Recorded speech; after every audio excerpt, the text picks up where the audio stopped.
বেলকুচিতে ছোটবেলার স্মৃতিচারণ তুলে ধরে কবি কাজী নজরুল ইসলামের পুতুলের বিয়ে।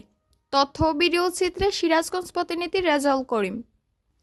সিরাজগঞ্জের বেলকুচিতে মাতৃভূমি কালচারাল একাডেমির প্রযোজনায় ছোটবেলার স্মৃতিচারণ তুলে ধরে মঞ্চনাটক পুতুলের বিয়ে মানবজীবের জীবন কাহিনী তুলে ধরা হয়েছে।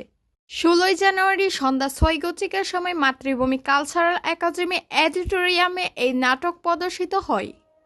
বিদ্রোহী কবি কাজী নজরুল ইসলামের রচনায় শাহানা মনির নির্দেশনায় পুতুলের বিয়ে নাটকে অভিনয় করেন মাতৃভূমি কালচারাল একাডেমির শিশুশিল্পী পেয়সী শাখা, ললিতা কর্মকার, তাহমিম হাসান নোবা, দিশা পূর্ণিমা, দেবনাথ, অনুশ্রী বিশ্বাস ও জ্যোতি।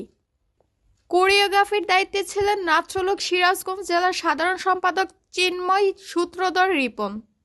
এই নাটকের মূল প্রতিপাদ্য বিষয় হল ছোটবেলায় শিশুদের পুতুল খেলাকে কেন্দ্র করে ছোটবেলায় স্মৃতিচারণ, যেখানে কোনো জাতি, ধর্ম, বর্ণ, হিন্দু মুসলিম বিভাজন ছিল না। এই বিষয়গুলো অভিনয় ও নাটকের কলাকৌশলের মধ্য দিয়ে ফুটিয়ে তুলেছেন।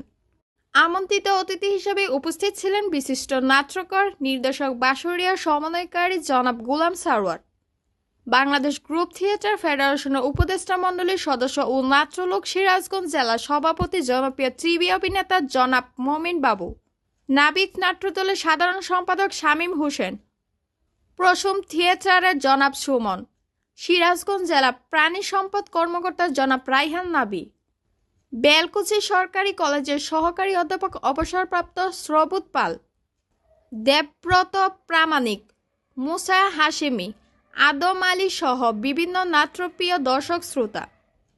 নাটক শেষে জনাব গোলাম সারোয়ার বলেন, বিদ্রোহী কবি কাজী নজরুল ইসলাম ছিলেন একজন অসাম্প্রদায়িক কবি। তার অসংখ্য নাটক, কবিতা, গানে হিন্দু মুসলমান, জাতি, ধর্ম, বর্ণকে বিভাজন করে দেখেন নাই। তার চিন্তা চেতনা ছিল অসাম্প্রদায়িক।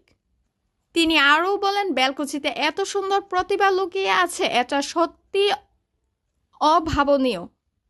মাতৃভূমি কালচারাল একাডেমির পরিচালক নাজমুল হাসানকে আগামী দিনে জেলা এবং কেন্দ্র পর্যায়ে পদক্ষেপ গ্রহণ করার জন্য সিদ্ধান্ত নেওয়ার আহ্বান জানান। নাটকের সার্বিক তত্ত্বাবধানে ছিলেন মাতৃভূমি কালচারাল একাডেমির পরিচালক মোহাম্মদ নাজমুল হাসান।